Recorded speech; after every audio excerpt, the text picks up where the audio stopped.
The stale scent of frying oil clung to Naomi like a second skin. She scrubbed her hands raw in the cramped bathroom of Mabel's kitchen. The chipped porcelain sink a stark reminder of her own precarious finances. Each swipe of the rough paper towel felt like another bill piling up, another worry gnawing at the edges of her composure. Rent was due, the electricity bill threatened disconnection, and the gnawing emptiness in her stomach was a constant reminder that food wasn't a given. The humid Shreveport air hung heavy, promising a sweltering Tuesday afternoon rush. Naomi braced herself, the familiar knot of anxiety tightening in her chest. She smoothed down her worn uniform, the polyester clinging uncomfortably in the heat, and plastered a smile on her face. It wouldn't do to let the customers see the cracks. Not today. The jingle of the bell above the diner door announced the arrival of her first customers. 3 men, suits crisp despite the oppressive heat, entered Mabel's. Their polished shoes clicked against the worn linoleum, a stark contrast to the diner's humble ambience. Naomi's practiced smile widened, the automatic response years of waitressing had ingrained in her. "Afternoon, gentlemen. Table for 3. Her voice was even, betraying none of the inner turmoil swirling within.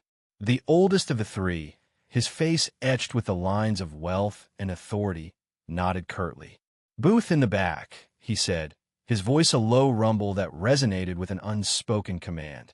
As he turned, Naomi's breath hitched. On the back of his hand, just below his pinky finger, was a birthmark, a small, irregularly shaped patch of skin, the color of burnt caramel. A birthmark she knew intimately. A birthmark identical to the one her father had carried to his grave. Her hand trembled slightly as she led them to the booth, the world around her blurring into a dizzying haze. She thought she was serving a stranger until she saw the birthmark her father took to the grave. The casual lunch rush suddenly felt like a scene from a fever dream, the clatter of plates and the murmur of conversations fading into a distant hum. Her heart hammered against her ribs, a frantic bird trapped in a cage. The 3 men settled into the booth, their expensive suits a stark contrast to the worn vinyl. The youngest, his face sharp and impatient, tapped his fingers on the table while the older, more portly man studied the menu with an air of practiced indifference.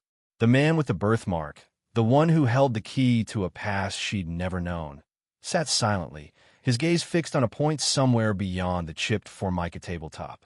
Naomi fought to regain her composure, her mind racing. Could it be? Could this man, this stranger radiating wealth and power, be the father she'd only known through faded photographs and whispered stories? The stories her mother, Cassandra, had told her, a patchwork of half-truths and carefully constructed omissions. "Can I get you gentlemen something to drink?" Her voice was strained, barely above a whisper. The younger man looked up, his expression a mixture of annoyance and concern.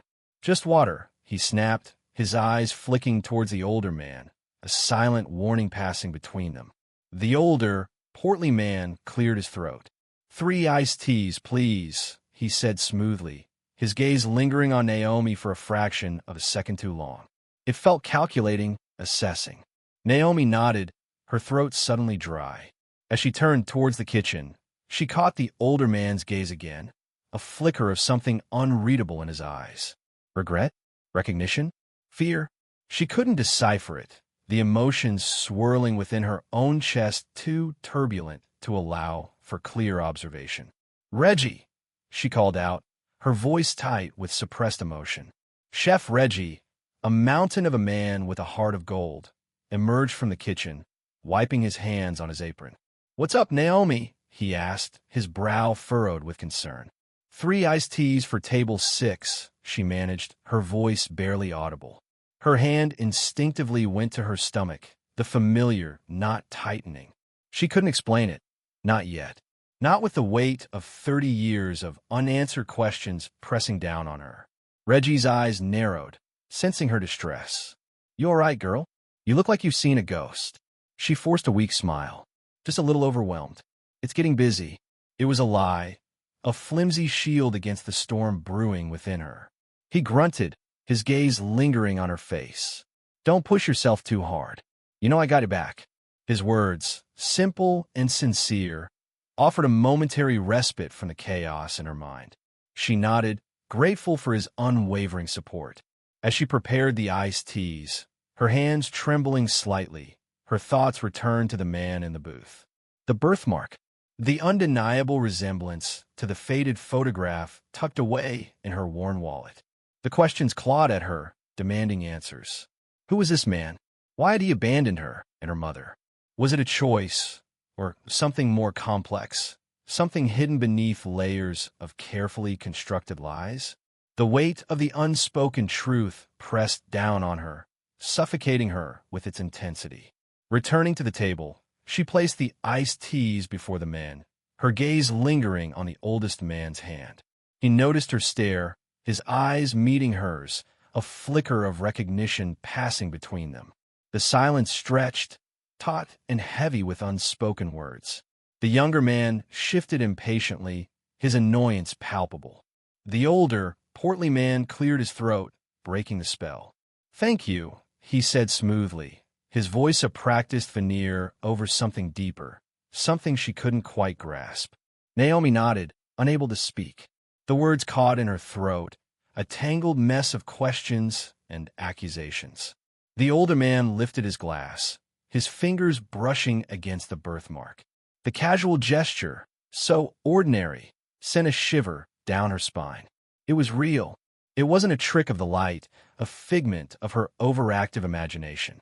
She took a deep breath, steeling herself for the confrontation she knew was inevitable. "That birthmark," she began, her voice trembling slightly. It's the same as my father's." The words hung in the air, shattering the fragile illusion of normalcy.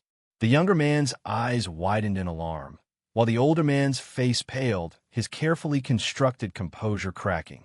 The oldest man, the one with the birthmark, finally looked up, his gaze locking with hers. His eyes, the same shade of hazel as her own, held a depth of emotion she couldn't fathom. Regret, perhaps, and something else, something darker, something that sent a chill down her spine. "Your father?" he asked, his voice barely a whisper. She nodded, her gaze unflinching. "He died when I was young. My mother, she never told me much about him." A long silence stretched between them, the air thick with unspoken words. The clatter of plates and the murmur of conversations from the other tables faded into the background, the world narrowing to the confines of this small booth. The older man took a deep breath, his hand trembling slightly as he reached into his pocket and pulled out a small, leather-bound wallet. He opened it, revealing a faded photograph of a young woman with bright, laughing eyes. Naomi's mother, Cassandra. Younger, carefree, but undeniably her. He looked at the photo, then back at Naomi, his eyes filled with a complex mix of emotions she couldn't decipher. "I would like to take a DNA test," he finally said, his voice low and steady. "If you're willing." Naomi stared at him, her mind reeling. A DNA test. Confirmation. The truth, finally within reach. But what would it mean? What secrets would it unearth? The past, she realized, was a tangled web of lies and omissions, and unraveling it might have consequences she couldn't foresee. She looked at the man before her, the man who might be her father, and a wave of conflicting emotions washed over her. Relief, fear, anger, and a flicker of something akin to hope. He held her gaze, his eyes pleading. "Please," he said, his voice laced with a vulnerability she hadn't expected. "I need to know." And in that moment, Naomi understood. This wasn't just about her. It was about him too, about a past he had buried, a secret he had carried for 30 years. And she, the waitress in a small-town diner, held the key to unlocking it. The clatter of plates and the low hum of conversation filled Mabel's kitchen, a familiar soundtrack to Naomi's life. The scent of frying onions and Chef Reggie's famous gumbo hung heavy in the air, a comforting, if somewhat greasy, blanket against the anxieties that gnawed at her. Table 5 needed refills. 3 men, suits crisp and expensive, their conversation hushed and serious, a stark contrast to the worn Formica tabletop, and the chipped mugs they held. Naomi approached, her practiced smile firmly in place, the familiar ache of financial strain a dull throb beneath her ribs. She poured coffee, her gaze skimming over the youngest man's restless tapping fingers, the middle-aged man's carefully neutral expression, and finally landing on the oldest man. He was speaking, his voice low and resonant, but Naomi didn't register the words. Her breath caught, a strange, icy feeling spreading from her chest. On the back of his hand, just peeking from beneath his starched cuff, was a birthmark. A small, irregularly shaped mark, the color of faded port wine, identical to the one her father had carried. A birthmark so unique, so specific, that it couldn't be a coincidence. Her father, a phantom in her memory, a man she barely knew, reduced to a collection of faded photographs and her mother's carefully curated, bittersweet stories. "Don't be ridiculous," a voice whispered in her head. "It's just a birthmark. Plenty of people have them." But another voice, louder, more insistent, pounded against her ribs. "It's him. It has to be." She refilled the youngest man's cup, her hand trembling slightly, the chipped ceramic clicking against the saucer. "Anything else, gentlemen?" she asked, her voice a little higher than usual. The oldest man looked up, his eyes, the color of aged whiskey, met hers. A flicker of something unreadable crossed his face. It was in that moment, caught in the silent exchange, that the carefully constructed wall around Naomi's emotions crumbled. Impulsively, driven by a force she couldn't quite comprehend, the words tumbled out. "Hi, sir. My father had the same birthmark." The words hung in the air, thick and heavy, silencing the low hum of the diner. The clinking of cutlery, the murmur of conversations, Chef Reggie's booming laughter from the kitchen all seemed to fade into a distant background drone. The three men at the table froze, their expressions shifting from polite indifference to something akin to startled deer caught in headlights. A tense silence stretched, punctuated only by the ticking of the old clock on the wall, each tick echoing the rapid beat of Naomi's heart. "What did you say?" The oldest man's voice was rough, laced with a disbelief that mirrored her own. He stared at her, his whiskey-colored eyes now wide, searching. Naomi swallowed, the sudden weight of the moment pressing down on her. She glanced at the other two men, their faces masks of carefully controlled surprise. The younger one shifted uncomfortably, his gaze darting between her and the older man. The other, older and seemingly more composed, fixed her with a sharp, assessing look. They know something, she thought, a cold knot tightening in her stomach. They know more than they're letting on. William Ashford, the name stitched onto the breast pocket of his suit jacket, a name she now realized she recognized from local news articles about business deals and philanthropic galas, stared at the back of his hand, his face pale beneath his tan. The casual lunch, the business discussion, whatever had brought them to Mabel's kitchen, seemed to have evaporated, replaced by a thick, suffocating tension. He slowly rotated his hand, examining the birthmark as if seeing it for the first time. 30 years. 30 years he'd carried that mark, a silent reminder of a choice made, a path not taken. Cassandra's face flashed in his mind, young, vibrant, defiant. He'd been so young then, so sure of his future, so terrified of the disruption a child would bring. He'd chosen ambition, chosen the carefully constructed path to success, a path that had led him here, to this greasy spoon diner, face to face with the ghost of his past. He looked at Naomi, really looked at her. The curve of her jaw, the set of her eyes, something in the way she held herself, it resonated with a familiarity that went beyond the birthmark. A sudden, sharp pang of regret, a feeling he hadn't allowed himself to acknowledge for decades, pierced through the carefully constructed walls around his heart. He opened his mouth to speak, but the words caught in his throat. What could he say? How could he explain the years of silence, the deliberate absence? Mason, William's younger colleague, cleared his throat, breaking the spell. "Mr. Ashford, perhaps we should," he trailed off, casting a nervous glance at Naomi. Jeff, the older colleague, placed a steadying hand on William's arm. "William," he said, his voice low and measured. "Let's discuss this privately." William seemed not to hear them. He continued to study Naomi, his gaze intense, searching. He saw the weariness in her eyes, the lines of strain etched around her mouth, the faint tremor in her hands as she gripped the coffee pot. He saw the echoes of Cassandra in her, the same fierce independence, the same quiet strength. And he saw, with a clarity that startled him, the devastating consequences of his choices. He began, his voice hoarse. "I need a moment." He turned his gaze back to his hand, the birthmark stark against his pale skin. Would you be willing to take a DNA test?" he asked, the words barely a whisper. Naomi stared at him, her mind reeling. A DNA test. Confirmation. Proof. The possibility, the terrifying, exhilarating possibility that this powerful, wealthy man, a stranger from a world she could only imagine, was her father. It was a truth she had both craved and feared her entire life. The diner, the smells of food, the clatter of dishes seemed to fade away, replaced by the roaring in her ears, the pounding of her heart. The world, once familiar and predictable, had suddenly shifted on its axis. She looked from William to his colleagues, their faces carefully blank, and then back to the birthmark on his hand. A birthmark that held the key to a past she had only glimpsed in fragments, a past that now threatened to consume her present. The clatter of dishes and the sizzle of grease were a familiar symphony, a soundtrack to Naomi's life.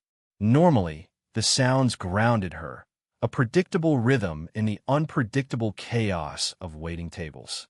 But today, the clang of a dropped pan felt like a hammer blow against her skull, each sizzle a searing reminder of the heat rising in her chest. She stumbled into the cramped kitchen, the swinging door momentarily shutting out the 3 men at table 6. Her fingers, still trembling slightly, gripped the edge of the stainless steel counter. The coolness of the metal against her skin offered little comfort. She closed her eyes, willing the image of the birthmark, so stark and familiar, to fade from her mind. It couldn't be, could it? After all these years, a chance encounter in Mabel's kitchen? Her father, or rather, the man she'd always believed was her father, had been cremated, leaving behind only a handful of faded photographs and a void Naomi had long learned to live with. Now this, a ghost from the past, materializing in a tailored suit and a condescending smile. "You good?" Chef Reggie's voice, gruff but laced with concern, startled her. He stood by the stove, a spatula in hand, his brow furrowed in a way that spoke of years spent navigating the heat of the kitchen and the dramas of its inhabitants. "Yeah." The word felt like a lie as soon as it left her lips. She knew her face, pale and tight, betrayed her. She could feel the blood draining from it, leaving her cold and clammy despite the oppressive Louisiana humidity that permeated even the air-conditioned diner. She avoided Reggie's gaze, focusing instead on the chipped tile floor. Each tiny crack, each stain, seemed magnified, mirroring the fractures she felt widening within her own carefully constructed composure. "That table of suits still ain't ordered. What did you do? Spit in their sweet tea?"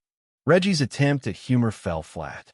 Naomi's stomach churned at the thought of the iced tea she'd served them, the condensation cold against her fingers, the same fingers that had just moments before touched the menu, her hand shaking so violently she'd almost dropped it. The memory of their faces, the oldest man's eyes widening slightly as he'd taken a glass, sent a fresh wave of nausea through her. "No," she finally managed, her voice barely a whisper. She wanted to confide in Reggie, to tell him about the birthmark, about the unsettling resemblance, the questions that were now a roaring torrent in her mind. But the words caught in her throat, choked by a fear she couldn't quite articulate. It was more than just the fear of the unknown. It was the fear of shattering the fragile equilibrium she'd maintained for so long. "They look like they're about to close $1 million deal. You'd think they'd have better things to do than sit in Mabel's all afternoon," Reggie grumbled, flipping a burger with practiced ease. The smell of grilling meat usually comforted her, a reminder of the simple, tangible things in life. But today, It only added to the growing unease in her gut. Naomi knew she couldn't hide in the kitchen forever. She had bills to pay, rent overdue, and a mountain of worries that wouldn't disappear just because some well-dressed stranger might share a genetic quirk with her. Her mother, Cassandra, had always been tight-lipped about Naomi's father, weaving a tapestry of vague stories and half-truths that Naomi had long since given up trying to unravel. What if this man, William Ashford, held the key to those missing pieces? What if he was the answer to questions she'd buried so deep she'd almost forgotten she'd ever asked them? The thought, both terrifying and exhilarating, sent a shiver down her spine. She had spent her life trying to build a fortress around her heart, brick by painful brick. Now, this man, with his unsettlingly familiar eyes and that damn birthmark, was threatening to dismantle it with a single glance. She closed her eyes, trying to recall her mother's face, the way her lips would press together when Naomi dared to ask about her father. The carefully constructed wall of silence, more impenetrable than any stone. "I should get back," she mumbled, her voice still unsteady. Reggie shot her a concerned look, one eyebrow raised in question. "Sure you're all right, Naomi? You look like you've seen a ghost." His words hit a little too close to home. She managed a weak smile, a ghost of a smile that didn't reach her eyes. "Just a long day," she lied, pushing open the kitchen door and stepping back into the bright, bustling diner. The three men were still there, their conversation hushed, their gazes fixed on her as she approached. The weight of their attention felt heavy, oppressive, like the humid Louisiana air before a storm. She forced herself to meet William Ashford's eyes, searching for something, anything, that might confirm or deny the suspicion that had taken root in her heart. He looked back at her, his expression unreadable, a mixture of curiosity and was it apprehension? Or something more? The questions whirled within her, a dizzying vortex of doubt and a sliver of desperate hope. Hope for what? She didn't know. But it was there, flickering like a fragile flame in the gathering darkness.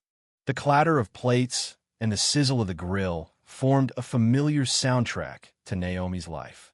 The scent of frying onions and coffee hung heavy in the air, a comforting constant in the otherwise unpredictable rhythm of Mabel's kitchen. She approached table 5, her worn-out sneakers squeaking faintly on the checkered linoleum floor, a tray laden with steaming plates of meatloaf and mashed potatoes. Her heart, however, beat a different rhythm. The encounter with the man at table 5, the unsettling recognition of the birthmark, had left a tremor in her chest, a disquiet that refused to settle.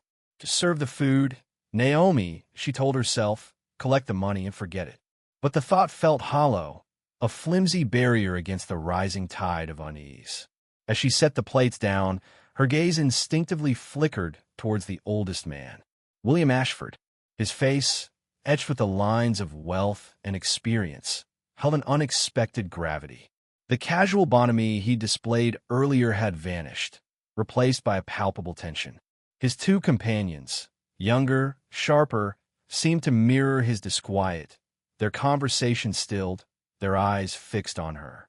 Naomi felt the weight of their scrutiny, a silent pressure that made the air around her feel thick and suffocating. "They know," a small, frightened voice whispered in her mind. "They know something's wrong." She forced a smile, a brittle, practiced curve of her lips that didn't quite reach her eyes. "Enjoy your meal," she murmured, her voice betraying none of the turmoil within. As she turned to leave, a voice, deep and resonant, stopped her in her tracks. "Excuse me, miss." It was Ashford. His gaze held hers, a strange mixture of apprehension and something else she couldn't quite decipher. Hope? Fear? Naomi hesitated, her hand tightening on her order pad. The scent of frying bacon suddenly felt cloying, the clatter of the kitchen a discordant symphony. She turned back to the table, a knot tightening in her stomach. "Yes, sir. I was wondering," Ashford began, his voice a low rumble, "if you might tell me your father's name." The question hung in the air, heavy with unspoken implications. Naomi felt a sudden chill despite the heat of the kitchen. Her father, the man she barely remembered, the ghost who haunted the edges of her mother's stories, a figure shrouded in both resentment and a lingering, inexplicable sadness. Why would this wealthy stranger, this man who exuded power and privilege, ask about her father? Her mind raced, conjuring up 1,000 improbable scenarios. He knows, the voice inside her insisted, growing louder, more insistent. He knows everything. My father's name? She echoed, stalling for time, grasping for a composure she didn't feel. The question seemed to vibrate in the air, charged with a hidden current of meaning. Her colleagues, usually oblivious to the dramas unfolding at their tables, were now watching her, their curiosity piqued. Chef Reggie, a mountain of a man with a heart of gold, gave her a subtle nod of encouragement, a silent reassurance that she wasn't alone. Taking a deep breath, she forced herself to meet Ashford's gaze. Clinton R. Ellis, she said, the words tasting like ash in her mouth. A flicker of something recognition, pain, crossed Ashford's face. He repeated the name, almost to himself, his voice barely above a whisper. Clint Ellis, the way he said the name, the familiar cadence, the hint of intimacy, sent a shiver down Naomi's spine. It wasn't the formal, detached tone one would use for a stranger. It was the tone of someone who knew, who remembered, who had a history. Her heart pounded against her ribs, a frantic drumbeat against the rising tide of fear and confusion. The grease-stained floor of Mabel's kitchen suddenly felt like treacherous ground, the familiar smells and sounds distorted, alien. Her carefully constructed world, a precarious balance of long shifts and meager tips, was tilting on its axis. Ashford's colleagues exchanged uneasy glances. The younger one, Mason, shifted impatiently in his seat, his eyes darting between Ashford and Naomi. William, he began, his voice tight with concern. Perhaps we should. The older man, Jeff, placed a restraining hand on Mason's arm. His gaze, sharp and assessing, settled on Naomi. This is unexpected, he said, his voice smooth, controlled. He turned back to Ashford, his tone laced with caution. Perhaps we could discuss this later, in private. Ashford seemed oblivious to his colleague's concerns. He was still focused on Naomi, his eyes locked on hers, a strange intensity burning in their depths. He reached into his pocket and pulled out a small, leather-bound notebook, his fingers trembling slightly. He flipped through the pages, his brow furrowed in concentration, until he found what he was looking for. He looked up at Naomi, his gaze searching, pleading. Your mother, would her name be Cassandra? Naomi's breath caught in her throat. Cassandra, her mother's name. How could he know? The question swirled in her mind, a dizzying vortex of possibilities. The small, frightened voice inside her had grown into a full-blown scream. This wasn't just a coincidence. This was something bigger, something deeper, something that had the power to shatter the fragile foundations of her life. She stared at Ashford, her mind reeling, unable to speak, unable to even breathe.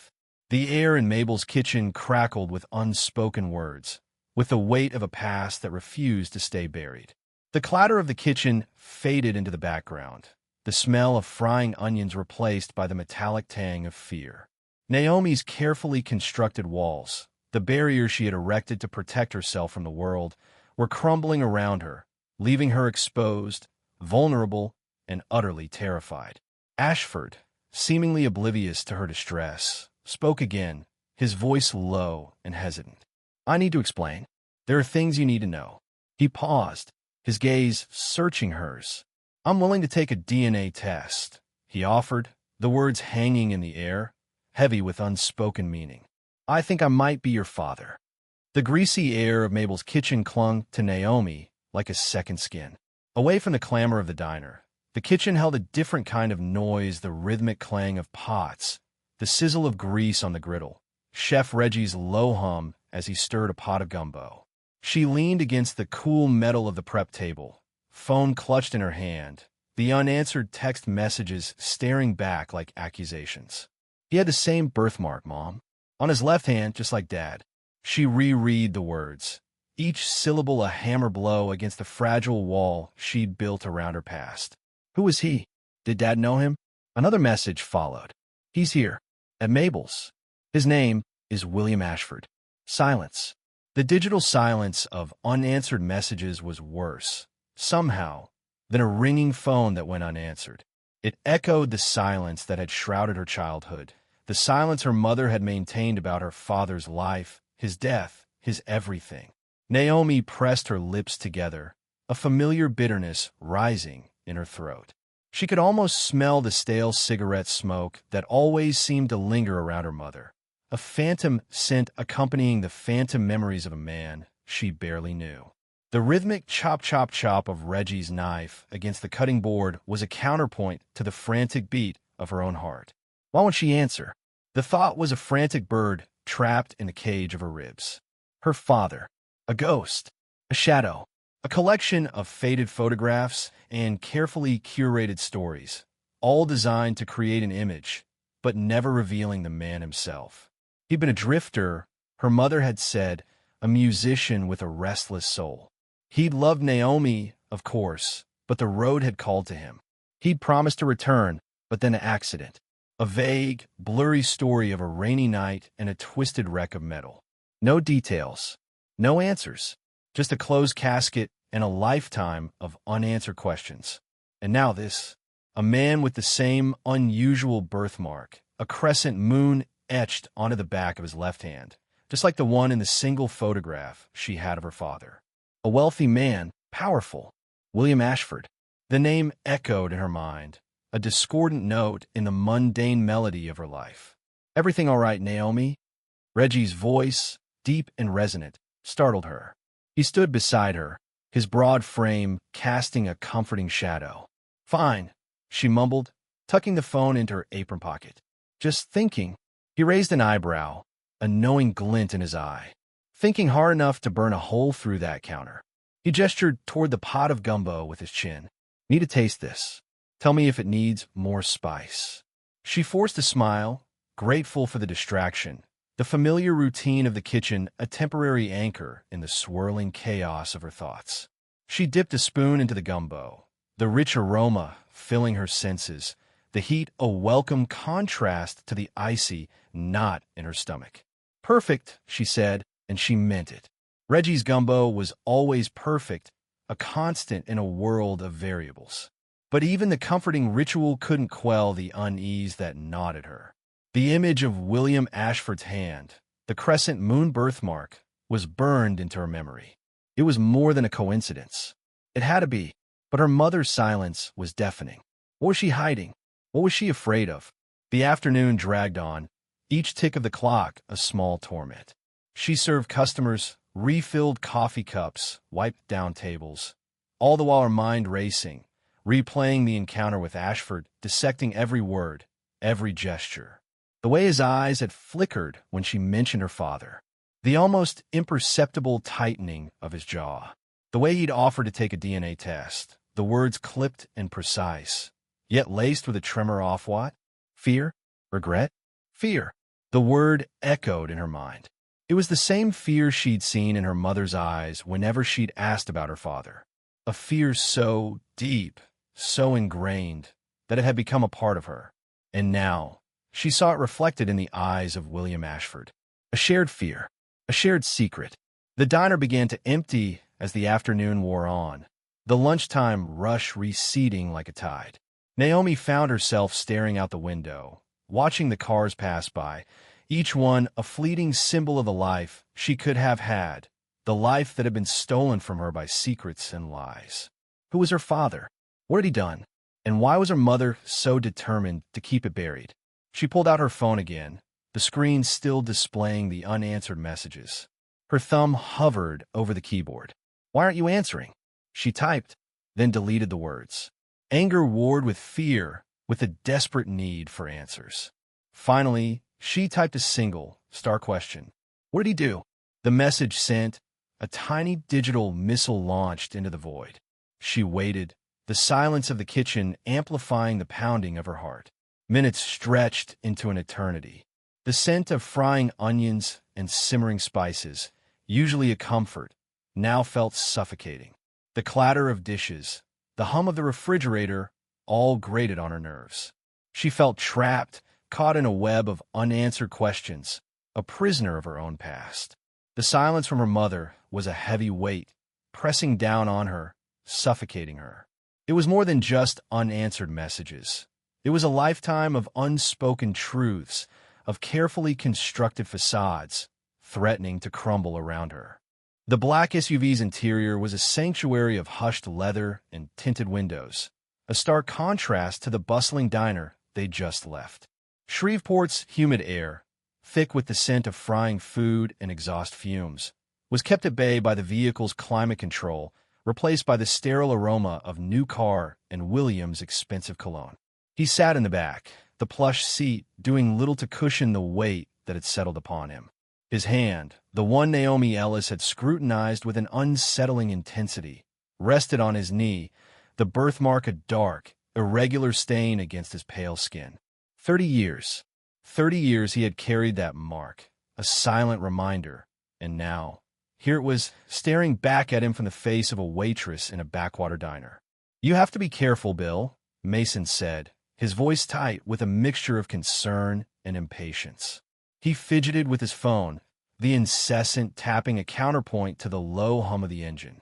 This sort of thing can get messy. William didn't respond. Messy? Was that the word for it? A messy inconvenience, a stain on his carefully constructed life? He closed his eyes, the image of Naomi's face, framed by the harsh fluorescent lights of the diner, burned into his retinas. Her eyes, dark and wary, held a flicker of something he couldn't quite decipher. Accusation? Resentment? Or was it something else entirely? A kind of bewildered hurt that mirrored his own? "I agree with Mason," Jeff added, his tone more measured but equally grave. He sat forward, the leather creaking beneath him. "This could be damaging, not just personally but professionally. Do you want me to look into her quietly?" The phrase, "look into her quietly," sent a chill down William's spine. He opened his eyes, meeting Jeff's pragmatic gaze. "No," he said, the word a low rumble in his chest. "Not yet." He couldn't explain it, this strange reluctance. He was a man accustomed to swift, decisive action, to controlling every aspect of his life. Yet, faced with this unexpected complication, this ghost from his past, he hesitated. He felt a strange pull towards Naomi, a need to understand. To what? Atonement? The word felt foreign, uncomfortable. Mason let out a frustrated sigh. "Bill, you can't just leave it hanging. The media, they'll smell blood in the water. They'll twist it, make it into something it's not." "And what is it, Mason?" William asked, his voice sharper than he intended. He turned to look out the window, the passing scenery a blur of green and brown. He knew Mason wouldn't understand. He barely understood it himself. This wasn't just about potential scandal, about protecting his reputation. It was something deeper, more visceral. The memory of Cassandra flashed through his mind, her youthful face etched with a defiant sadness. He had been young, foolish, driven by ambition and fear. He had made choices he had buried deep beneath layers of success and carefully constructed indifference.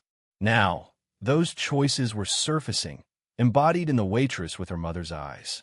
"It's a potential liability," Jeff interjected smoothly, sensing the shift in William's mood. "We need to assess the situation, contain the damage."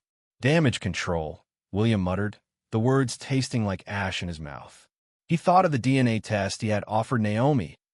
A gesture of what? Goodwill? A desperate attempt to reclaim some semblance of control? He rubbed his hand over his face, the rough stubble a reminder of his sleepless night. He hadn't slept properly since he left Shreveport. The image of Naomi, the echo of her words, the weight of unspoken accusations, haunted his waking hours and invaded his dreams. "I'll handle it," he said finally, his voice weary. He knew what they were thinking. They saw a problem, a threat to be neutralized. But Naomi wasn't a problem. She was a person, a young woman struggling to make ends meet, a woman who might be his daughter. The thought, once a distant, improbable possibility, now pulsed with a strange, unsettling force. He had spent his life building walls, protecting himself from vulnerability, from the messy complexities of human connection. Now, those walls felt like they were closing in on him, suffocating him. "Bill," Mason started, his voice laced with a renewed urgency. But William cut him off. "I said I'll handle it." He leaned back against the cool leather, closing his eyes. He needed to think, to strategize, not about damage control, but about how to navigate this unexpected, deeply personal minefield. He had to consider Naomi, her life, her feelings. He had to consider the truth, a truth he had buried for so long that it had become almost unrecognizable. The silence in the car stretched, thick with unspoken anxieties. The hum of the engine, the rhythmic whoosh of the air conditioning, the distant sounds of the city, all seemed to fade into the background, leaving only the echo of Naomi's voice, the image of her face, the unsettling realization that his carefully ordered life was about to be irrevocably changed. He felt a strange, unfamiliar tremor run through him. Not fear, not exactly, but something akin to anticipation. He opened his eyes, a flicker of something unreadable in their depths. This encounter, this unexpected confrontation with the past, was more than just a complication. It was a reckoning, and he knew, with a certainty that chilled him to the bone, that he couldn't run from it anymore. The clatter of plates and the low hum of conversation were the usual soundtrack to a Tuesday afternoon at Mabel's kitchen. Grease sizzled on the grill, the aroma of fried onions mingling with the sweet scent of Chef Reggie's famous pecan pie. Naomi wiped down a sticky table, the damp rag leaving streaks on the worn formica. Each swipe felt like another layer of weariness settling onto her shoulders. 2 more tables to clear, then she could clock out and face the mountain of bills waiting at her tiny apartment. Her fingers ached, her feet throbbed, and a dull headache pulsed behind her eyes. Just another day. She'd thought that this morning, and the thought echoed hollowly now. 3 men, suits crisp and expensive, occupied a booth near the back.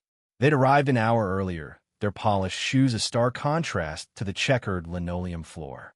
Naomi had taken their orders, her usual practice smile feeling brittle. The oldest man, the one with the steel gray hair and eyes that seemed to hold a lifetime of unspoken stories, had looked at her with an intensity that unsettled her. It wasn't lecherous, not like some of the stares she'd endured, but something far more searching, almost familiar. He'd ordered black coffee, his long fingers drumming a restless rhythm on the tabletop. It was then she'd seen a small, crescent-shaped birthmark on the back of his hand, mirroring the one her father had carried. A birthmark so unique, so specific, that it couldn't be a coincidence. Her breath had hitched, a cold not tightening in her stomach. 30 years of buried grief, of unanswered questions, suddenly clawed their way to the surface. Now, the men were leaving. The 2 younger ones, Mason, restless and impatient, and Jeff, older, with a cautious air, seemed eager to escape the lingering tension. William, the oldest, moved slower, his gaze lingering on Naomi as she refilled the sugar dispensers at a nearby table. He said something to his companions, a low murmur she couldn't quite catch, and they headed for the door. He remained behind. A sudden wave of dizziness washed over Naomi. She gripped the edge of the counter, her knuckles bone white. What was he going to do? Demand answers? Deny everything? The silence stretched, thick and suffocating. He walked towards her, his steps measured and deliberate. Close up, the lines etched around his eyes seemed deeper, hinting at a weariness that mirrored her own. He reached into his jacket pocket and pulled out a small, folded piece of paper and a business card, placing them on the counter. His touch was light, almost hesitant. "I understand this might be a shock," he began, his voice a low rumble, "but I think we need to talk." His eyes, the color of a stormy sea, held hers with an intensity that made her want to both flinch and lean in. Naomi stared at the note, unable to speak. The diner's noise faded into a muffled drone. The scent of frying onions turned acrid in her nostrils. Her mind raced, thoughts colliding like bumper cars in a carnival ride. Was this really happening? After all these years, could this man, this stranger in an expensive suit, actually be her father? The man her mother had refused to even speak about. The man who had left a gaping hole in her life. Resentment, a bitter, familiar taste, rose in her throat. She wanted to scream, to lash out, to demand explanation for the years of silence, the years of wondering. But the words caught in her throat, choked by a sudden, unexpected surge of hope. It was a flicker, small and fragile, but it was there, a tiny ember glowing in the ashes of her long-held grief. William cleared his throat, the sound breaking the spell. "I know this is a lot to process," he continued, his voice laced with a vulnerability she hadn't expected. "But please call me. I owe you an explanation." He hesitated for a moment, his gaze searching her face, as if trying to decipher the whirlwind of emotions raging within her. Then, with a final, almost imperceptible nod, he turned and walked out of the diner, his silhouette disappearing into the bright Louisiana sunshine. Naomi watched him go, her body numb, her mind a chaotic jumble of thoughts and emotions. She reached out and touched the note, her fingers tracing the embossed letters of his name on the business card. William Ashford, a name that had meant nothing to her just hours ago, now held the weight of 30 years of unanswered questions. Chef Reggie, his face creased with concern, emerged from the kitchen, wiping his hands on his apron. "Everything all right, Naomi?" he asked, his voice soft. She looked up at him, her eyes brimming with unshed tears.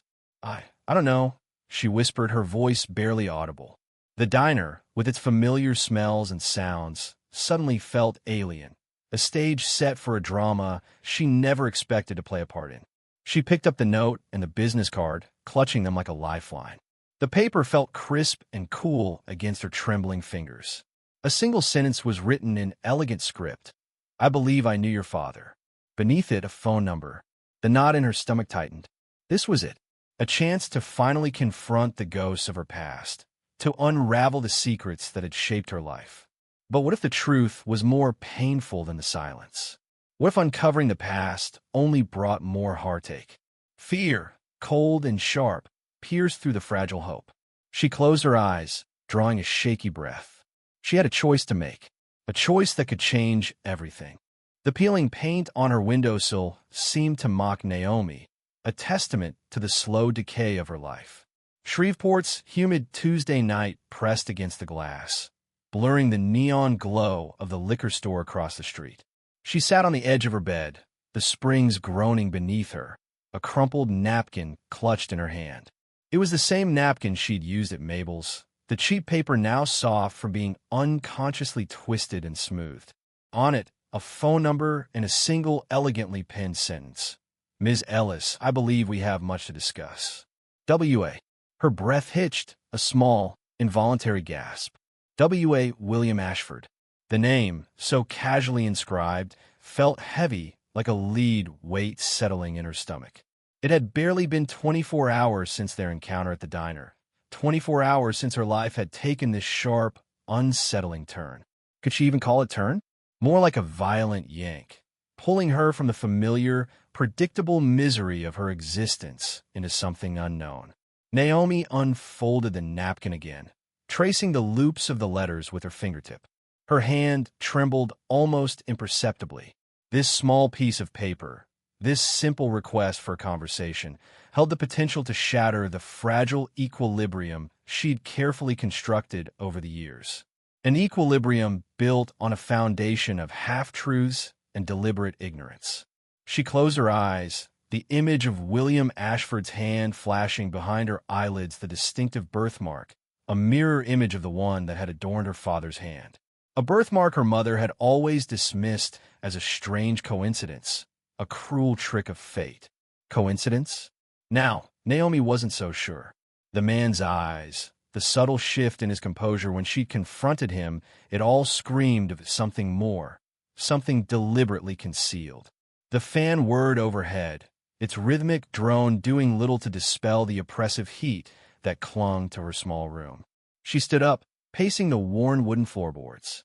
Her reflection in the dusty mirror was a ghost of the girl she used to be, the girl who still held a flicker of hope, a belief in something better.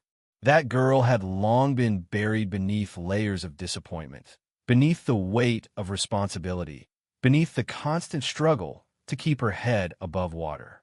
And now this unexpected resurgence of a past she had tried so hard to forget. What did William Ashford want from her? An explanation? An apology? Or something more sinister? The thought sent a shiver down her spine. He was a powerful man, used to getting what he wanted.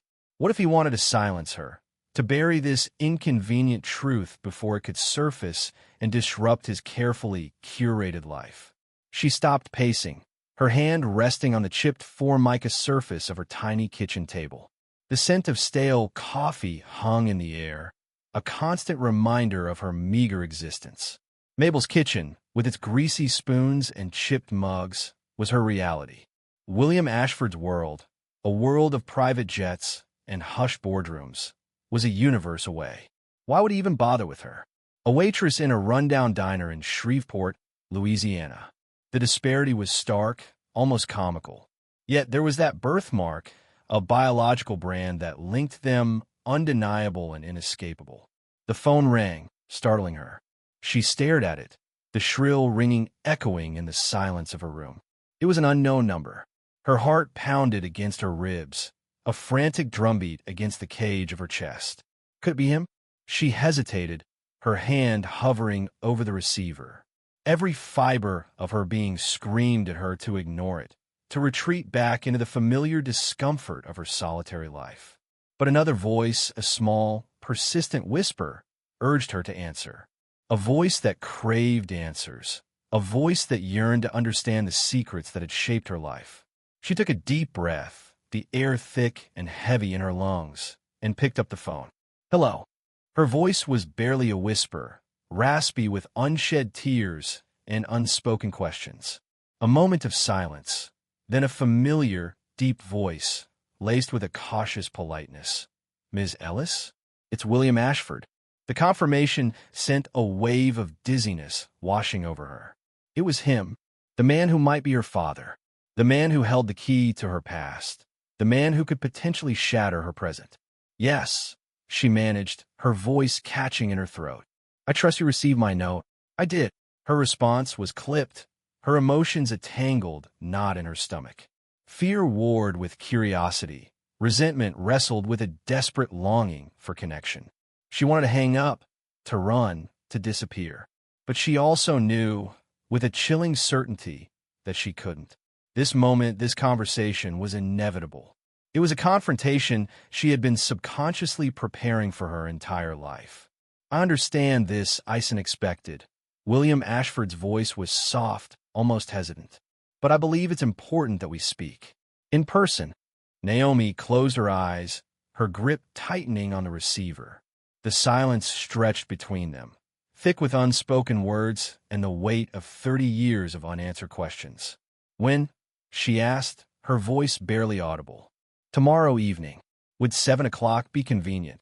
She agreed, her voice devoid of emotion, a hollow echo of the woman she used to be. As she hung up, a single tear traced a path down her cheek, a silent testament to the storm raging within. She looked around her small, shabby room, the peeling paint, the worn furniture, the constant reminders of her struggles. Everything felt different now, imbued with a new significance. This room, this life, was all she had ever known. But now, the foundation upon which it was built felt unsteady, threatened by the looming presence of a past she could no longer ignore. The chipped formica tabletop of the Beehive Diner reflected the weak morning sun, a glare that pricked at Naomi's eyes. The scent of stale coffee and frying bacon, usually a comforting aroma, churned uneasily in her stomach. Across from her, William Ashford sat stiffly, a stark contrast to the casual atmosphere of the diner. He looked older, somehow more fragile, outside the polished veneer of his usual business attire. He wore a simple gray sweater, but it couldn't disguise the way his shoulders slumped, weighed down by an unspoken burden.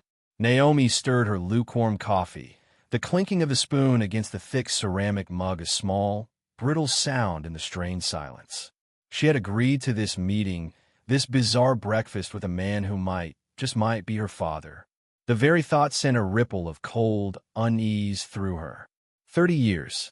30 years of absence, of unanswered questions, of a void shaped like a father. Now, here he was, filling the space with an awkward, hesitant presence. "Did your mother ever tell you anything about me?" His voice was low, raspy, as if the words themselves were difficult to unearth. Naomi met his gaze, a flicker of defiance in her eyes. She had rehearsed this moment 1,000 times in her mind. Imagined the accusations, the justifications, the torrent of pain she would unleash. But now, faced with the reality of his presence, the carefully constructed words crumbled. "She said you were temporary." Her voice was flat, devoid of emotion, a shield against the vulnerability threatening to crack her composure. He flinched, the muscles in his jaw tightening.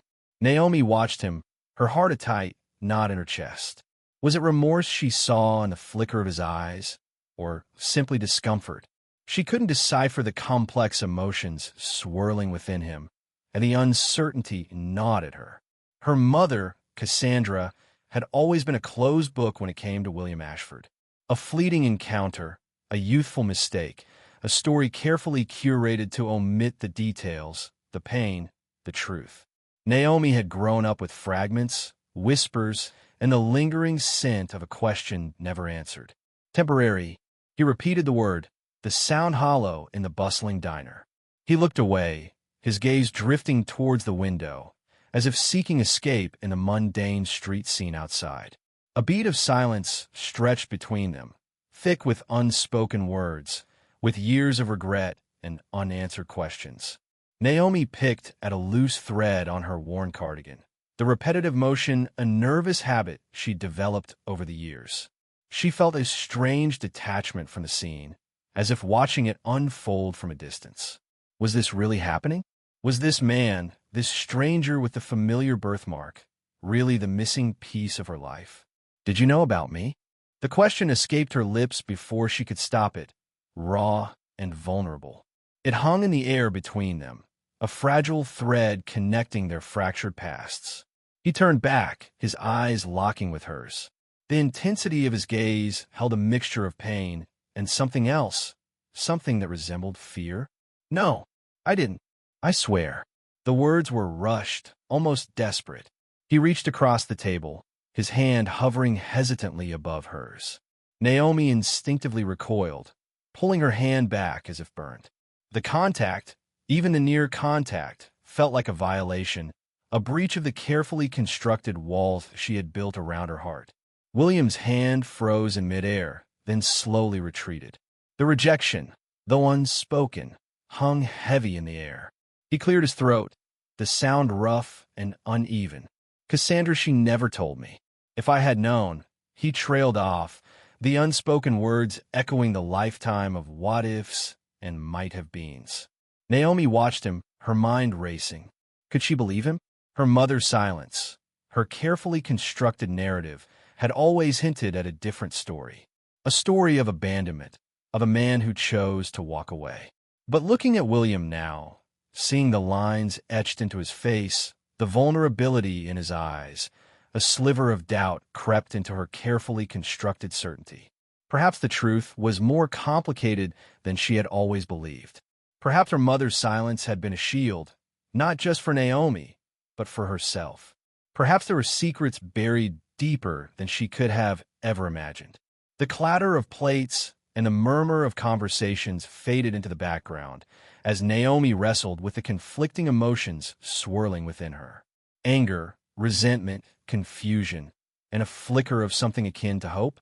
The feeling was foreign, unsettling, a crack in the foundation of her carefully constructed reality. She had spent years hardening her heart against the ghost of her absent father, building walls of resentment and indifference. Now, confronted with the flesh and blood reality of him, those walls felt fragile, threatening to crumble under the weight of unanswered questions and the possibility, however remote, of a different truth. William broke the silence, his voice low and hesitant. "I understand if you don't believe me." He paused, as if choosing his words carefully. "But I want to make things right. I want to know you." The words hung in the air, heavy with unspoken meaning. Naomi looked at him, her heart a battlefield of conflicting emotions. Could she trust him? Could she risk opening herself up to the possibility of another betrayal, another heartbreak? Or was this, finally, a chance to uncover the truth, to fill the void that had haunted her for so long? The weight of 30 years pressed down on her, the weight of unanswered questions and a yearning for a connection she had never known. She took a deep breath, the scent of stale coffee and frying bacon suddenly less nauseating, replaced by a faint, fragile scent of hope. "The DNA test," she said, her voice barely a whisper. "When can we do it?" The sterile white walls of the DNA testing center seemed to amplify the silence, a silence thick with unspoken questions and simmering anxieties. Naomi fidgeted with the strap of her purse, the worn leather a stark contrast against the pristine environment. The faint chemical scent of disinfectant mingled with the metallic tang of fear that coated her tone. 3 days. 3 days since the world as she knew it had tilted on its axis, since the man who had walked into Mabel's kitchen had turned out to be more than just a demanding customer. 3 days since the possibility of a life she'd never imagined had cracked open a fissure in the carefully constructed wall around her heart. He was here too, William Ashford, his expensive suit a jarring note in the clinical setting. He sat stiffly in the plastic chair across from her, an unsettling calm masking the storm she knew must be brewing within him. He hadn't spoken much since that day in the diner, a stark contrast to his usual commanding presence. The silence stretched a taut wire between them, vibrating with every shared glance, every averted gaze. He hadn't tried to explain, to apologize, or even to deny. Just the quiet weight of his presence, a silent acknowledgement of the seismic shift their lives had undergone. A part of Naomi, the pragmatic, weary part forged in the crucible of hardship, wanted a bolt to retreat back to the familiar discomfort of her routine, her struggles. Yet, another part, a fragile bud of hope she hadn't realized had taken root, kept her anchored to the spot. A hope so tenuous, so easily crushed, that she barely dared to acknowledge its existence. A nurse, starched and impersonal, emerged from the back, her voice crisp as she called their names. The sterile snap of her gloves brought Naomi back to the present. This was it, the moment of truth, the confirmation or denial of a connection that had haunted her for the past few days. She followed the nurse, her heart a frantic drum against her ribs, each beat echoing the unspoken question. What if? What if this man, this stranger in a tailored suit, was truly her father? What if the life she had known, the life she had clawed her way through, was built on a lie? The thought, both terrifying and strangely exhilarating, sent a shiver down her spine. The procedure was quick, almost anticlimactic. A swab of the cheek, a prick of a needle, a few murmured words of instruction. The nurse's movements were practiced, detached, as though she performed this ritual 100 times a day, oblivious to the emotional weight it carried for those involved. As Naomi watched her own blood being drawn, a strange sense of detachment washed over her. It was as if she were observing this scene from a distance, as if it were happening to someone else. She glanced at William, his face an impassive mask. He met her gaze, a flicker of something unreadable in his eyes, and then looked away. The waiting room was a study in contrasts. The brightly colored posters promoting healthy lifestyles clashed with the underlying tension that permeated the air. Naomi sat rigidly, avoiding William's gaze. The silence returned, heavier this time, laden with anticipation. She tried to distract herself, focusing on the mundane details of the room, the chipped paint on the windowsill, the dust motes dancing in the sunlight, the rhythmic ticking of the clock on the wall. Each tick seemed to amplify the deafening silence, each one a hammer blow against the fragile wall of her composure. Her thoughts raced, a chaotic jumble of what-ifs and maybes. She replayed every interaction with William, searching for clues, for hints of recognition, of paternal affection. But all she found were blank spaces, unanswered questions. A bitter taste rose in her throat. Had he known? Had he deliberately stayed away all these years? The questions clawed at her, demanding answers she feared she might not be able to bear. Your DNA results are ready. The nurse's voice, calm and professional, sliced through the tense silence. Naomi's breath hitched, a sharp intake of air. The moment was here. The moment that would irrevocably alter the course of her life. She watched as the nurse handed William a sealed envelope. He took it with steady hands, his expression unchanged. But Naomi noticed the slight tremor in his fingers as he broke the seal, the almost imperceptible tightening of his jaw. He unfolded the paper, his gaze scanning the contents, his face unreadable. The silence stretched, each second an eternity. Then, he looked up, his eyes meeting hers, a complex mixture of emotions swirling within their depths. 99.98% probability, biological parent match, William Ashford. The nurse's voice, devoid of emotion, echoed in the sterile room, each word a hammer blow shattering the fragile illusion of normalcy. The air crackled with unspoken words, with the weight of 30 years of silence. Naomi's breath caught in her throat, a choked sob escaping her lips. The room seemed to tilt, the floor swaying beneath her feet. The news, though expected, landed with the force of a physical blow, knocking the air from her lungs. She stared at William, her vision blurring, a whirlwind of emotions, disbelief, anger, grief, a flicker of something akin to hope raging within her. He looked at her, his eyes filled with an emotion she couldn't decipher. Regret? Relief? Fear?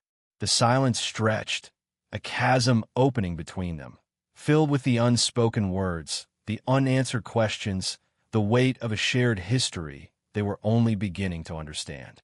He opened his mouth as if to speak, then closed it again, the words seemingly catching in his throat. The carefully constructed facade he had maintained for so long seemed to crumble, revealing a glimpse of the vulnerability beneath. He reached out a hand towards her, then hesitated, letting it fall back to his side. The gesture, both tentative and hopeful, hung in the air between them, a silent plea for forgiveness, for understanding, for a chance to bridge the chasm that separated them. The muted hum of the air conditioner fought a losing battle against the oppressive Shreveport heat radiating through the floor-to-ceiling windows of the hotel suite. William Ashford sat at the mahogany desk, the opulent room a stark contrast to the cramped diner booth where his life had taken such an unexpected turn. His fingers, the same ones Naomi had stared at with a mixture of accusation and disbelief, traced the edges of a worn leather-bound journal. He hadn't touched it in decades, hadn't dared to unearth the memories buried within. Yet, here it was, laid bare under the harsh hotel lighting, a tangible link to a past he'd tried to bury. He felt a strange detachment, as if watching another man's life unfold. Was this truly him? This man who had abandoned a woman, a child, a daughter? He flipped open the journal, the brittle pages whispering secrets into the stillness. A faded photograph slipped out, a young woman with eyes that held both fire and vulnerability. Cassandra. The name resonated in the silence, echoing the ghost of a love he had betrayed. He picked it up, his thumb gently caressing her cheek in the picture. So young, so full of life. He remembered the fierce determination in her gaze, the way she held her head high even when life dealt her cruel blows. He'd been captivated by her spirit, drawn to her like a moth to a flame. But flames, no matter how beautiful, could burn. And he had been consumed by his own ambition, his fear, his selfishness. He flipped through the pages of the journal, scanning entries chronicling their brief but intense affair. Dates, stolen moments, whispered promises, words that now mocked him with their emptiness.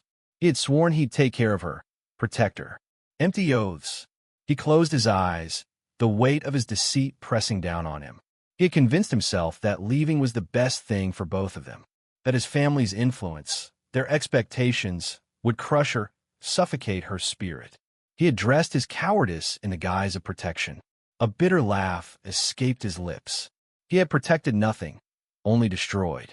Mason shifted uncomfortably in the armchair across the room, the tension in the room palpable. "Mr. Ashford, are you all right?" he ventured cautiously. William hadn't spoken a word since they'd returned from the clinic, the positive DNA result confirming Naomi's claim hanging heavy in the air. Mason's concern wasn't entirely altruistic. The potential scandal loomed large, a threat to the carefully constructed image of their company. William waved a dismissive hand, his gaze still fixed on the photograph. He barely registered Mason's presence, lost in the labyrinth of his own memories. He hadn't anticipated the depth of his reaction to seeing Naomi, to recognizing the familiar curve of her jaw, the stubborn tilt of her chin that mirrored Cassandra's. It was like facing a ghost, a tangible reminder of his past transgressions. Jeff, ever the pragmatist, broke the silence. "We need to consider damage control, William. This situation could be detrimental." He chose his words carefully, his tone measured, yet the underlying anxiety was evident. William finally looked up, his eyes shadowed with fatigue. He felt a surge of irritation. Damage control. Was that all that mattered? The preservation of his reputation, his wealth? What about Naomi? What about the life he had stolen from her? He thought of her weary eyes, the lines of hardship etched around her mouth, the quiet dignity she held despite the weight she carried. "Damage control?" he echoed, the words laced with bitterness. "What about the damage I've already done?" He rose abruptly, pacing the length of the room, the plush carpet muffling his restless steps. The silence that followed was heavy, laden with unspoken questions. He stopped at the window, looking out at the sprawling city below, the bustling streets a blur of anonymous faces. He felt a profound sense of isolation, a loneliness that had gnawed at him for years, masked by the trappings of success. He had built an empire, amassed a fortune, yet he stood there empty, hollowed out by the choices he had made. He thought of Naomi again, of the way she had held her ground, demanding answers, demanding recognition. He admired her strength, her resilience. It was a testament to Cassandra's spirit, a spirit he had tried to extinguish but had inadvertently nurtured. He turned back to his colleagues, his expression resolute. "I will make this right," he declared, his voice low but firm. "I don't know how, not yet, but I owe her that much, at least." He wasn't thinking of damage control, of public perception. He was thinking of Naomi, of the life he had inadvertently shaped, of the daughter he never knew he had. And in that moment, amidst the opulent surroundings of his hotel suite, William Ashford felt a glimmer of hope, a chance to finally atone for the ghosts of his past. The journey wouldn't be easy, he knew, but it was a journey he had to take. For Naomi, for Cassandra, and for himself. The chipped porcelain mug warmed Naomi's hands, a small comfort against the tremor that ran through her. Steam curled upwards, blurring the already hazy image of the Shreveport skyline visible through her kitchen window. The city lights seemed to mock her, pinpricks of unattainable brilliance against the oppressive darkness. The lukewarm coffee tasted of stale hope, mirroring the bitter taste in her mouth. 3 days. 3 days since that surreal lunch at Mabel's. 3 days since the world she knew had tilted on its axis. 3 days since William Ashford, a name that had been nothing but a whisper in her mother's resentful narratives, had become a tangible presence, a man with eyes that mirrored her own and a birthmark that echoed a ghost. The phone's insistent ringing ripped through the silence. Each shrill burst a physical jolt. It was him. She knew it before she even glanced at the caller ID. Hesitantly, she reached for the phone, her fingers brushing against the cracked screen, a testament to her precarious financial state, a stark contrast to the wealth that dripped from every syllable the man on the other end uttered.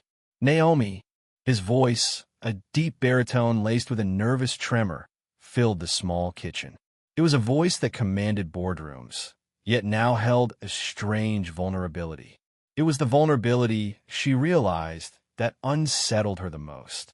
"Yes," she managed, her own voice barely a whisper.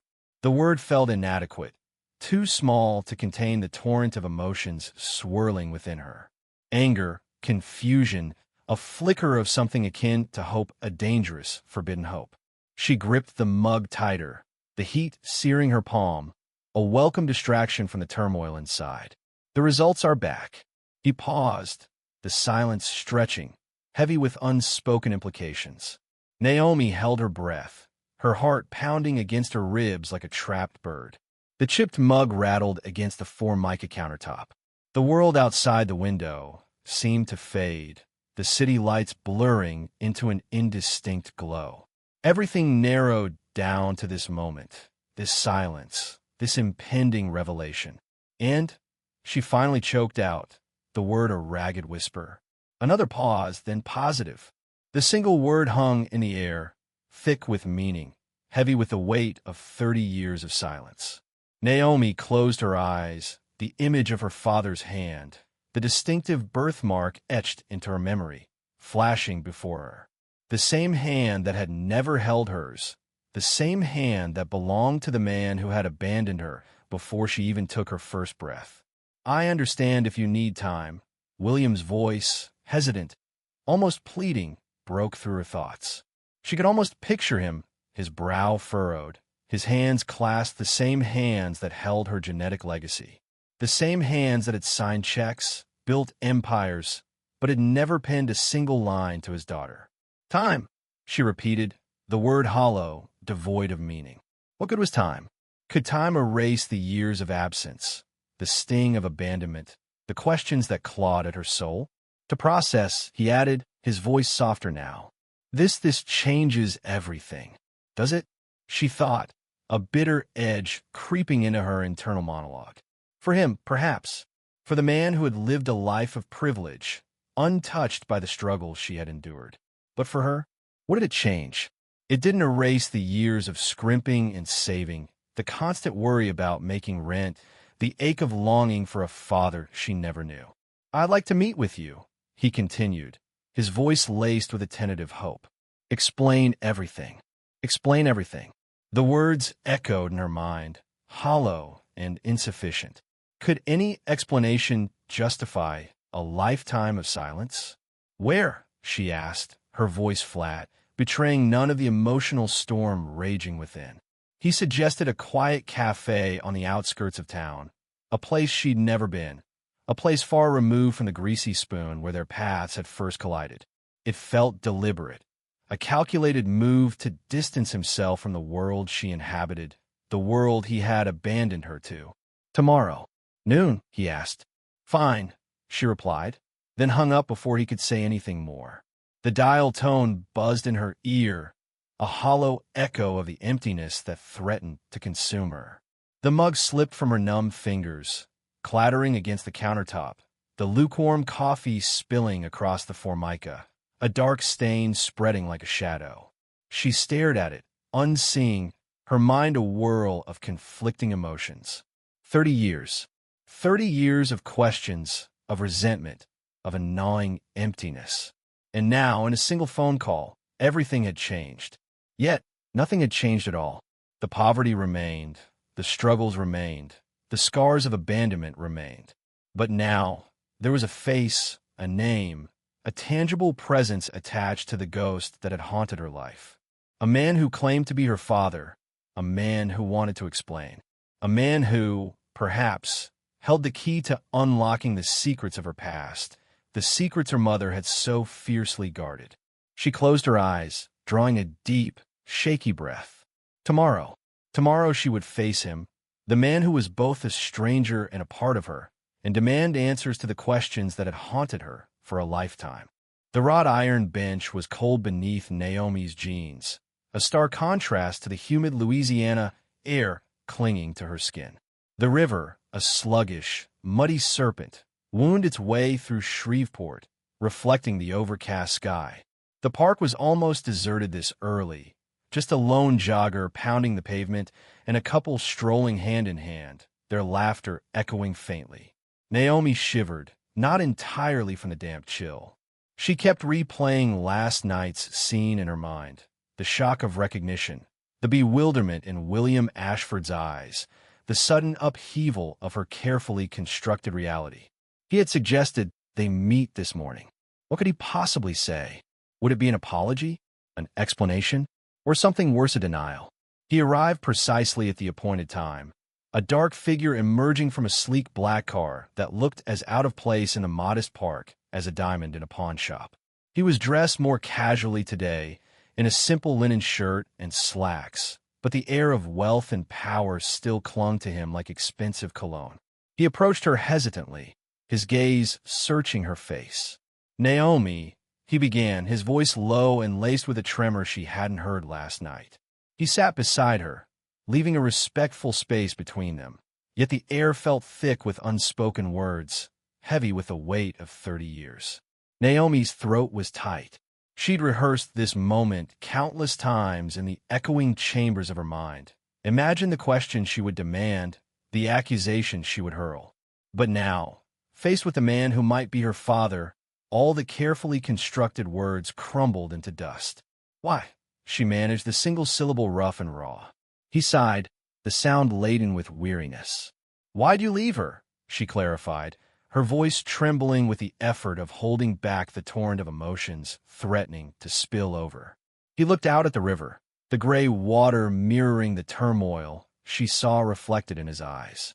"I didn't leave," he said, the words quiet, almost lost in the gentle lapping of the water against the riverbank. "Not like that. We didn't end on bad terms." His gaze shifted back to her, a flicker of something unreadable in its depths. "But I had a life waiting for me back home. A business, a family." His voice trailed off, the unspoken words hanging in the air like a shroud.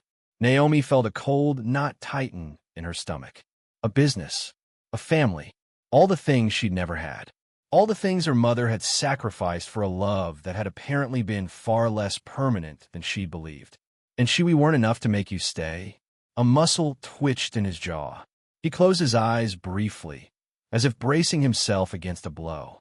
"It wasn't that simple," he whispered, his voice laced with a pain that surprised her. "I was young, foolish. I thought." He shook his head, the words fading into silence. Naomi's mind raced. Young, foolish, excuses. Were they truly excuses? Or was he simply trying to soften the blow, to paint a less callous picture of his abandonment? She looked at him, at the lines etched around his eyes, the gray streaking his temples, and wondered if he truly regretted his choices. "Would it have made a difference?" she asked, the question a whisper, barely audible above the rustling leaves. "If you'd known about me?" His eyes snapped open, locking onto hers. The intensity of his gaze held her captive. "Yes," he said, the single word heavy with conviction. "I don't know how, but yes." The admission hung between them, fragile and precarious. Part of her, a starved, neglected part she hadn't realized existed, yearned to believe him. But another part, the hardened, cynical part forged in the crucible of her difficult life, screamed in protest. 30 years. 30 years of absence. A single word, uttered decades too late, couldn't erase the hardships, the struggles, the aching void that had shaped her into the person she was today. He reached out a hand towards her, a tentative gesture. She flinched, pulling away as if his touch would burn. "Don't," she said, her voice choked with emotion. "Just don't." He retracted his hand, his expression a mixture of hurt and understanding. The silence stretched, broken only by the distant sounds of the city awakening. Naomi fought for composure, grappling with the conflicting emotions warring within her. Resentment, curiosity, a flicker of something akin to hope, quickly extinguished by the embers of past pain. She had survived this long without him. What need did she have for him now? "I understand," he said, his voice low and steady. "I know I can't undo the past, but I want to make amends. I want to get to know you." Naomi's laugh was harsh, devoid of humor. "Get to know me? After 30 years? What's the point?" He didn't flinch at her bitterness. "Because I've regretted it every single day," he said, his gaze unwavering. "Every single day I wondered about you, about your mother. I need to know you're okay." Naomi stood up abruptly, the wrought iron biting into her palms. The river flowed on, oblivious to the turmoil raging within her. "I'm fine," she said, the words clipped and brittle. "I've managed, and I don't need you now." She turned to leave, a sudden urge to escape the suffocating weight of his presence. "Naomi, wait," he called after her. But she didn't stop. She kept walking, putting as much distance as possible between herself and the man who claimed to be her father, the man whose absence had shaped the landscape of her life. The park, the river, the city itself, all seemed to blur as she fled, the echo of his words chasing her like a ghost.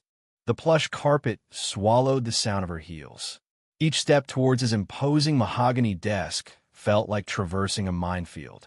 Sunlight streamed through the floor-to-ceiling windows, offering a panoramic view of Shreveport, a city she knew intimately, a city that had held her captive in its web of struggle.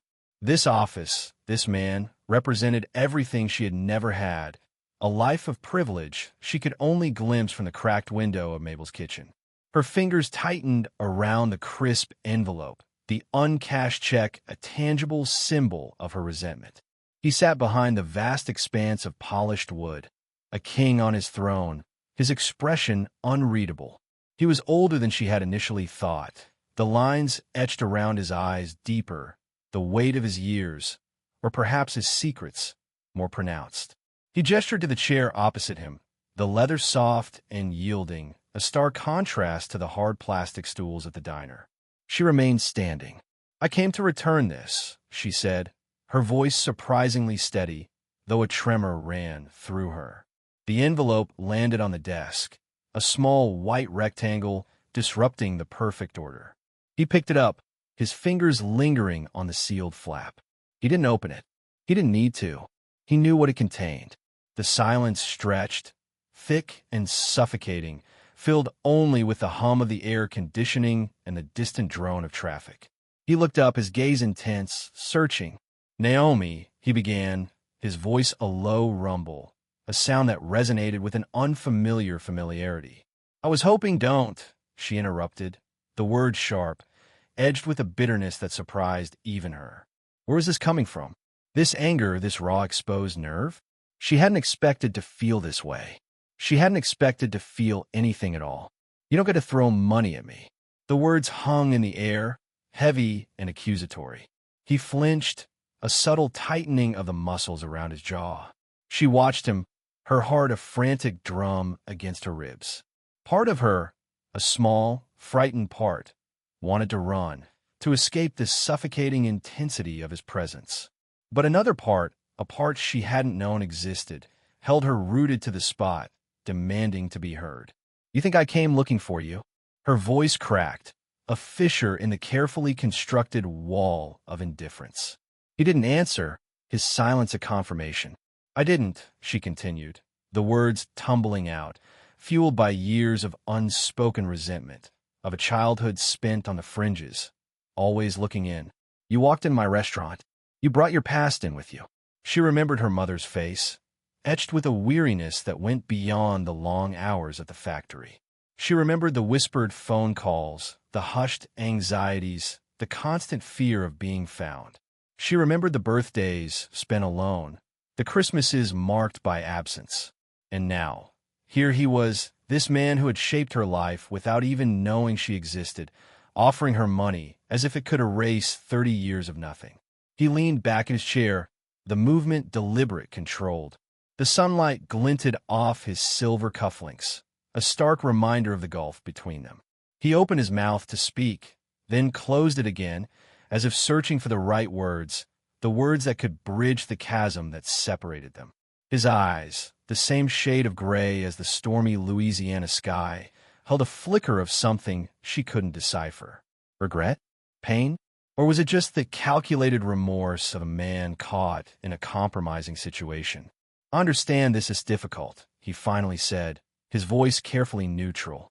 Difficult? The word felt inadequate, a pale imitation of the complex emotions swirling within her. It was more than difficult. It was a lifetime of unanswered questions, a lifetime of feeling incomplete. "Difficult?" she echoed, the word laced with sarcasm. "You abandon your child, and then, 30 years later, you walk into her life and offer her a check? That's not difficult, Mr. Ashford." That's obscene. She saw a flicker of something in his eyes, something that looked like pain, but she couldn't be sure. Perhaps it was just the reflection of the city lights in the glass behind him. She wanted to believe it was pain, wanted to believe he felt something, anything for the life he had left behind.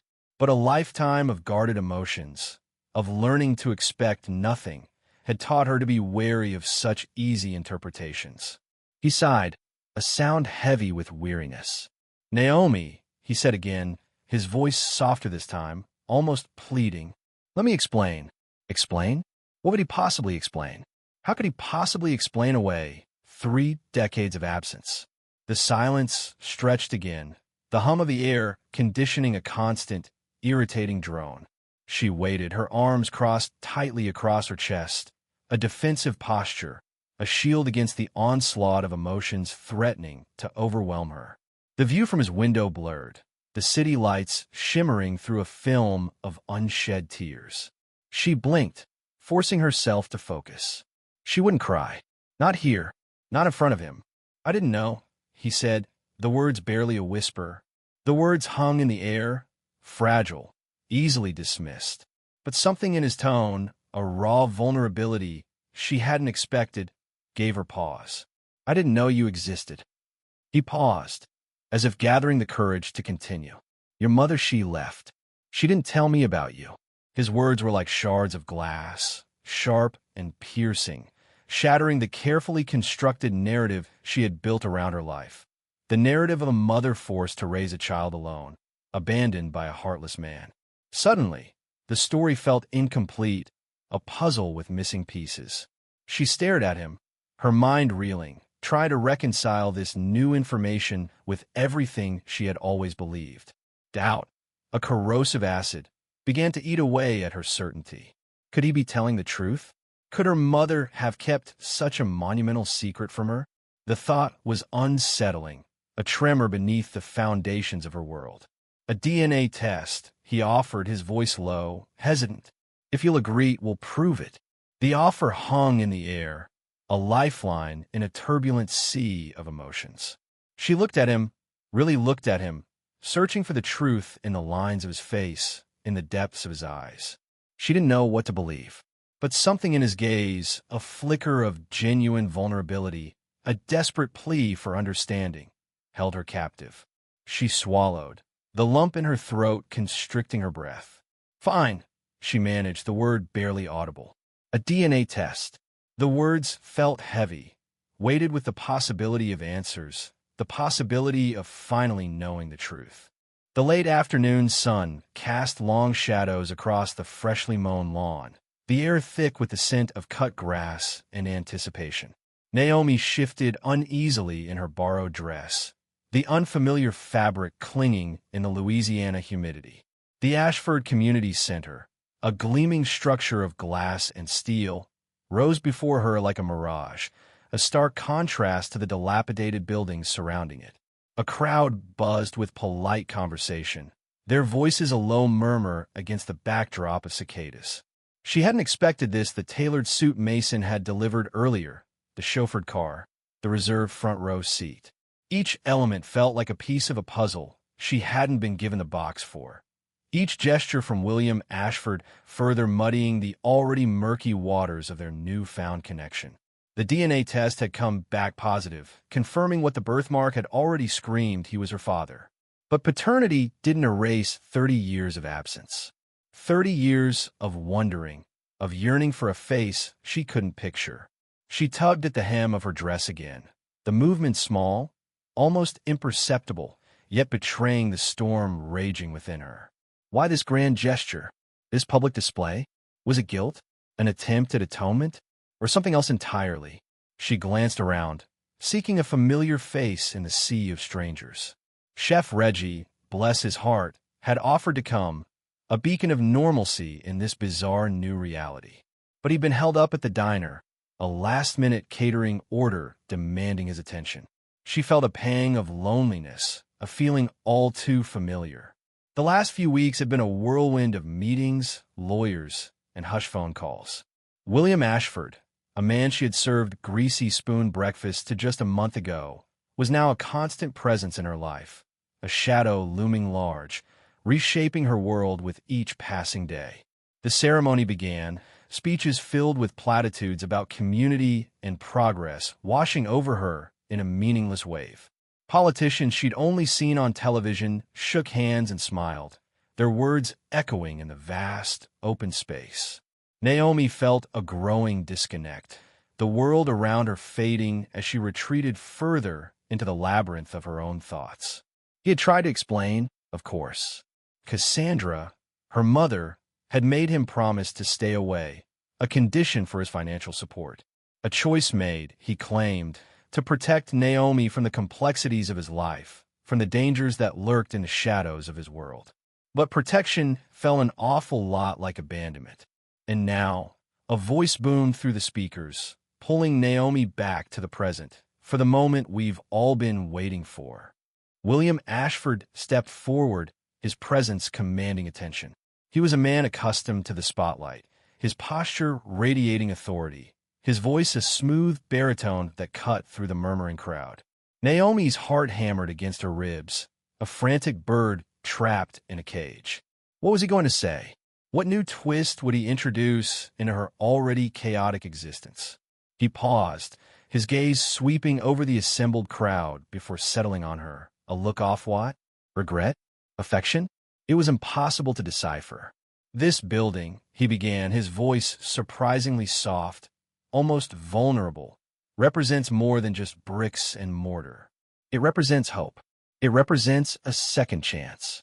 He paused again, the silence stretching, thick with unspoken words. Naomi held her breath, the air heavy in her lungs. This building, he repeated, his voice gaining strength, is named for the woman who taught me what strength really looks like. His eyes locked with hers, a silent conversation passing between them. Naomi Ellis. The words hung in the air, a declaration, a pronouncement. A ripple of surprise went through the crowd, followed by a wave of applause. Naomi felt a strange mix of emotions: disbelief, confusion, a flicker of something akin to pride. She hadn't asked for this. She hadn't wanted this grand gesture. All she'd wanted was a stable job, a roof over her head, a life free of the constant worry that gnawed at her. And now this public acknowledgement, this sudden shift in her reality. She looked at William Ashford, his face etched with a complex array of emotions she couldn't begin to understand. He had thrust her into the spotlight, into a life she hadn't chosen, a life she wasn't prepared for. The applause continued, a rhythmic beat against the silence that echoed in her mind. This was her name, her life, but it felt like someone else's story.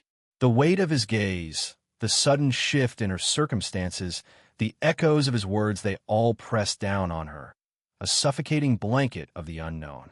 She stood, almost mechanically, as the crowd turned to her, their faces a blur of curiosity and speculation. She offered a small, hesitant smile, a fragile mask to hide the turmoil within. This wasn't the life she had envisioned. This wasn't the future she had planned, but it was her reality now, and she had a sinking feeling that this was only the beginning, the first chapter in a story she hadn't yet begun to comprehend. The muted hum of the air conditioning unit was the only sound in the small, sterile office.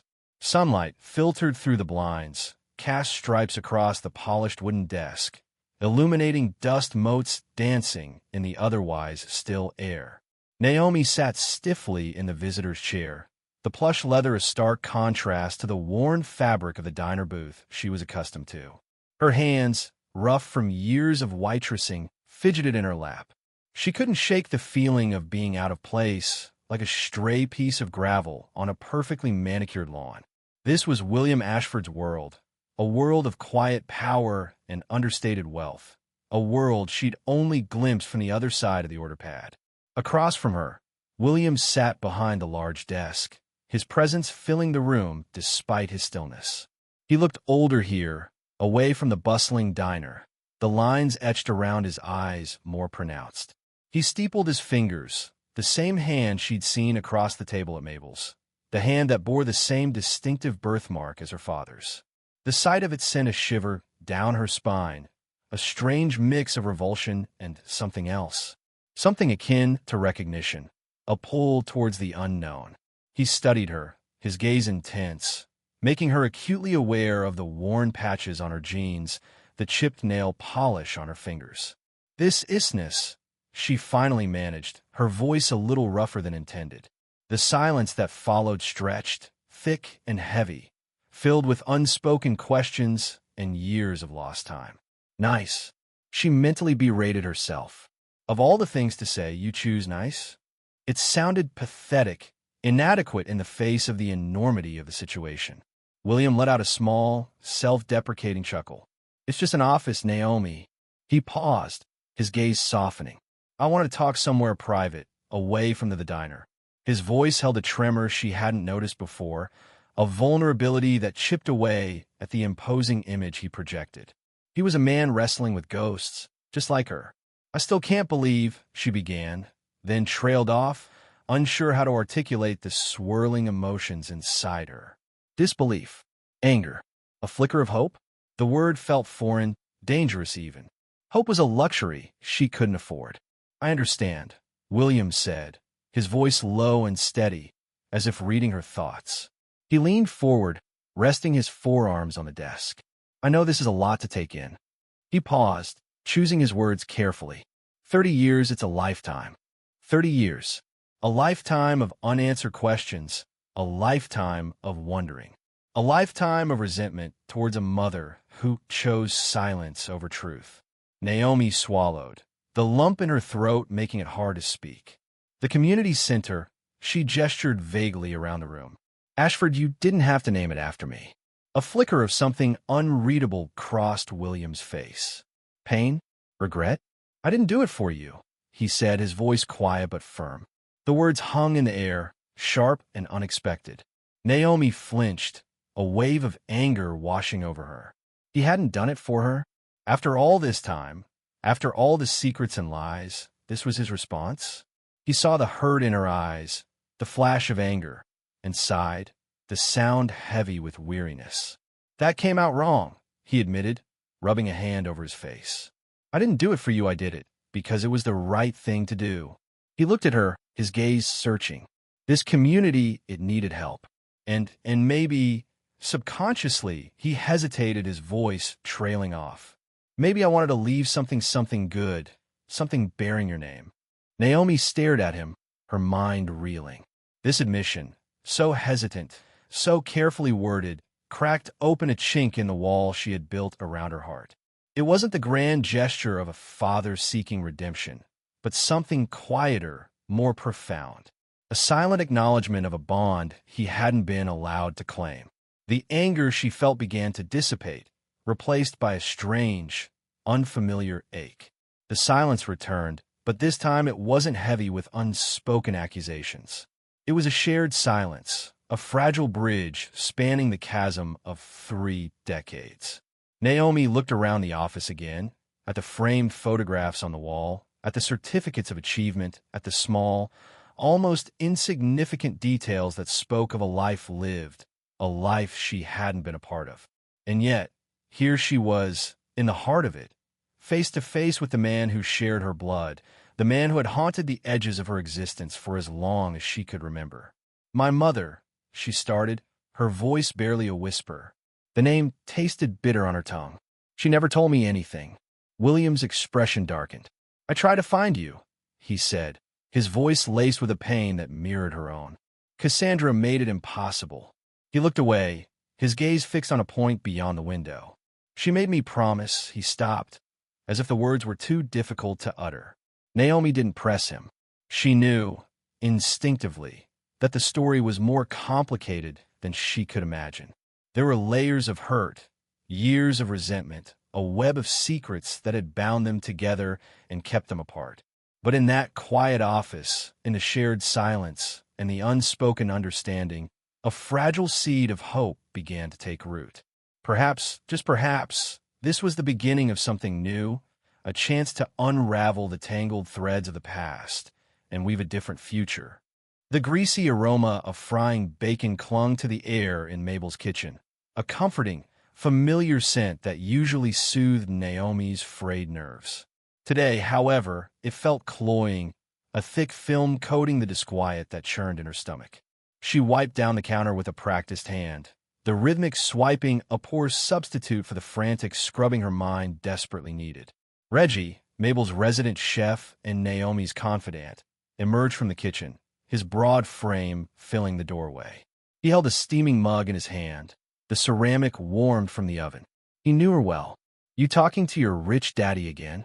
Reggie's voice was a low rumble, a comforting counterpoint to the clatter of plates and the sporadic chatter of the lunchtime crowd. Naomi's hand stilled on the counter.